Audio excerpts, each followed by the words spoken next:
My wife is 52 and I am 55. My wife is a retired school teacher and I am a data systems analyst. Well, after spending 2 decades of my life with my wife, I started noticing this subtle shift in her behavior. It wasn't anything glaringly obvious, mind you, but I couldn't shake this uneasy feeling that something was off. It was like I was seeing a different side of her, one I hadn't been privy to in our 20 years of wedded bliss. You see, we had this tradition of embarking on weekend getaways. Just the two of us escaping from the hustle and bustle and enjoying the quiet serenity together. But as of late, she seemed less and less interested in these excursions. It was almost as if she was finding more joy in the company of her new friends, a gaggle of retired ladies she'd stumbled upon in some Facebook group. Now, don't get me wrong. I was glad she had friends to spend time with, especially since she retired from her teaching job. But it was the frequency of these hangouts and the enthusiasm she showed for them that made me feel. Well, sidelined. Then there was her newfound fascination with TikTok. Lord knows how many hours she'd spend on that app on her new iPhone. The one I gifted her for our anniversary.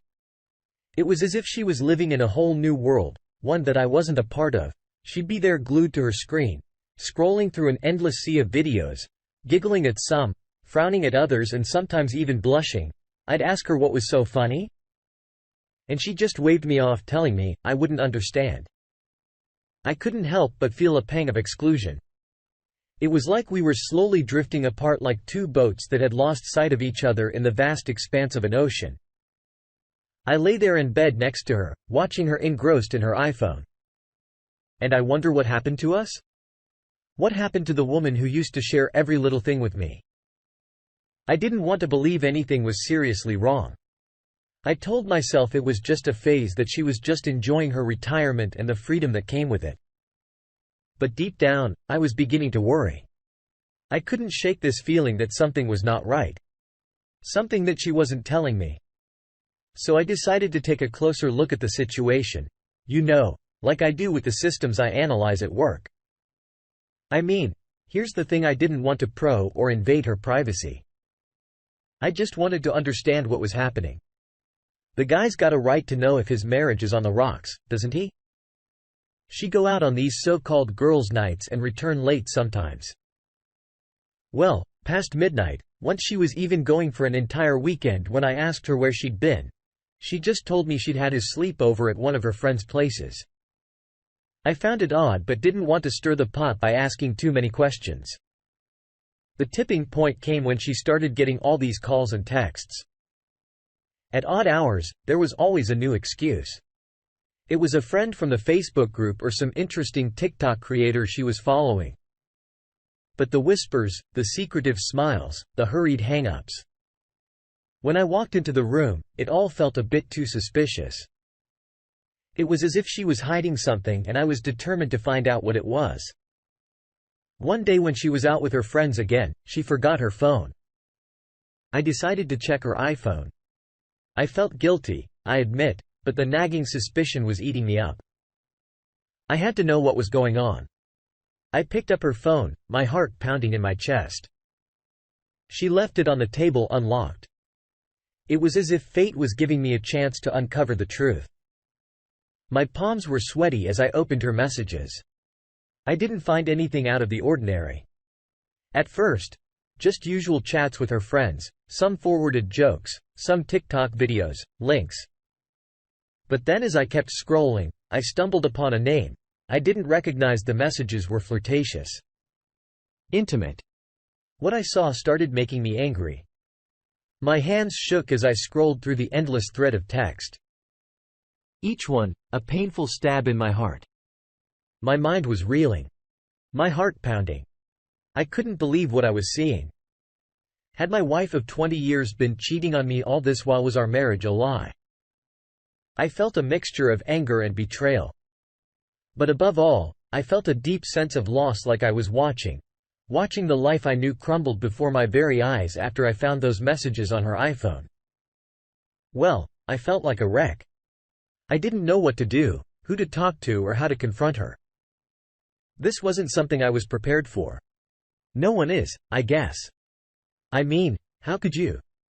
It felt like I'd been sucker, punched, left, reeling and gasping for air. Anyway, I decided I had to keep my cool. Couldn't let her know what I discovered. Not yet. I needed to be sure to gather more evidence. I couldn't just accuse her based on some 40 messages. Could I? No. I had to be absolutely sure before I confronted her. So I started my own little investigation.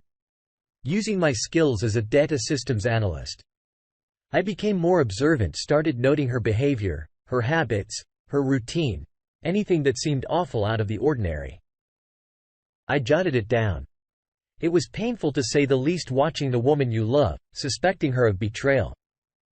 It was like living in a nightmare, but I had to do it. She continued going out with her girlfriends, coming back late, sometimes even spending the weekend away. Every time she was away, I feel a twinge of anxiety, wondering if she was with him. I kept an eye on her phone usage. She was always on TikTok, watching and sharing videos. I didn't think much of it initially. But then I started noticing how secretive she'd become about her phone. She'd quickly turn off the screen when I walked into the room or take calls in the other room. It was clear she was hiding something. And the more I observed, the more convinced I became that my wife was having an affair. It was a painful realization, but I had to face the truth. My marriage was falling apart and I had to figure out how to pick up the pieces. After weeks of observing, the hard evidence was all there. My wife, the woman I pledged my life to, was having an affair, but my gut was telling me to confront her. I wrestled with it. I mean, should I confront her or should I hire a private investigator? The former felt right. But the latter, well, it seemed more logical. I had to be smart about this. I couldn't let my emotions cloud my judgment. So I got online, started looking up private investigators in our area. I was hesitant. I mean, it felt like I was crossing a line, invading her privacy. But then I had to remind myself she crossed the line first when she decided to cheat.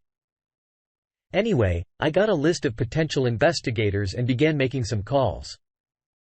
I finally decided on this one guy who used to work in law enforcement. He seemed professional and understood the delicacy of the situation. I hired him, gave him all the information he needed. He assured me he'd handled everything discreetly. He also told me to carry on as if everything was normal, to not tip her off. I felt a sense of relief knowing that I was taking steps to find out the truth. At the same time, I was terrified of what he might uncover, but I had to know I had to be sure. So while the investigator did his thing, I carried on pretending everything was fine. Went inside. Well, I was a mess. It was one of the hardest things I've ever had to do for my sanity, for closure, for the truth. During this time, I'd also started preparing for the worst. I mean, if my worst fears were confirmed, I knew I'd have to consider divorce. It was a harsh reality, but I had to face it. I started discreetly organizing my finances, making sure I was in a position to handle any legal fees and expenses that might come up. I opened up a separate bank account, transferred some of my savings there.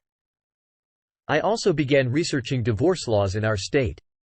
It was a depressing task, but a necessary one. I had to know what I'd be up against if it came to that. All this while I kept up appearances, acting as if everything was normal. While inside, I was planning for a possible end to our marriage. It was a strange, hollow feeling. After a week, the private investigator came through with some definitive evidence. My heart sank when he confirmed my worst fears. My wife was indeed cheating on me. I felt a mix of emotions. I was angry, devastated, and utterly betrayed. I wasn't going crazy. My gut was right all along. The investigator handed me a report with photos and everything. It was painful to look at, but it was the cold, hard proof I needed.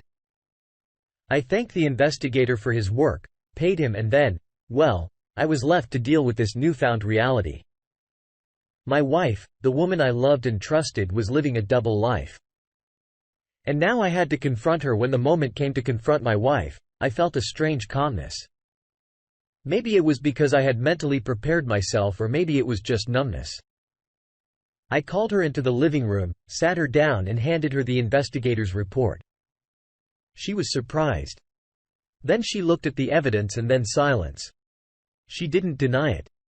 She tried to justify her actions, saying she wasn't feeling fulfilled, that she needed something more.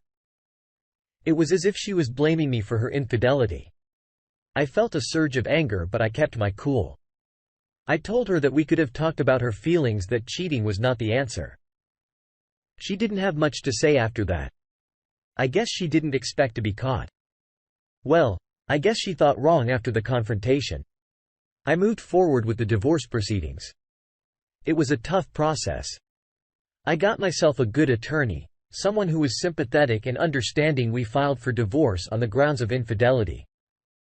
She didn't put up a fight, maybe because she knew she was in the wrong, or maybe she just didn't care anymore. Our divorce was finalized after a few months. It was a relief to finally close that chapter of my life. It was painful. Yes. But it was also a chance for a fresh start. I got to keep the house. Thankfully, she didn't want the house. That's what she told the judge. She ended up moving out, leaving me to pick up the pieces of what was once our life together in the aftermath of the divorce. I felt a sense of freedom, a chance to start over, but also a deep sense of loss. We have been together for 20 years. That's a long time. I had to learn to navigate life on my own. I threw myself into my work and started hitting the gym more at my age. I am still making some decent gains. It was a welcome to action from the emptiness of the house. I also started to spend more time with my friends. They were incredibly supportive, helping me through the tough times. I won't lie. It was hard. There were moments of intense loneliness. There were nights when I missed her despite everything, but I knew that I deserved better, and that thought kept me going. Eventually I started to heal the pain lesson, and I found myself looking forward to the future rather than dwelling on the past. I learned a lot from the experience. I learned that trust is precious, and once broken, it's hard to rebuild. I learned that it's important to communicate, to not let feelings fester. Most importantly, I learned that I could survive, that I could come out of this stronger. I'm not sure what the future holds, but I know that I'm ready for it. I'm stronger than I ever knew, as I have learned by going to different forums trying to find what I could have done to try and save my marriage. There was nothing I could have done. She was checked out by advice. A loving marriage requires two people.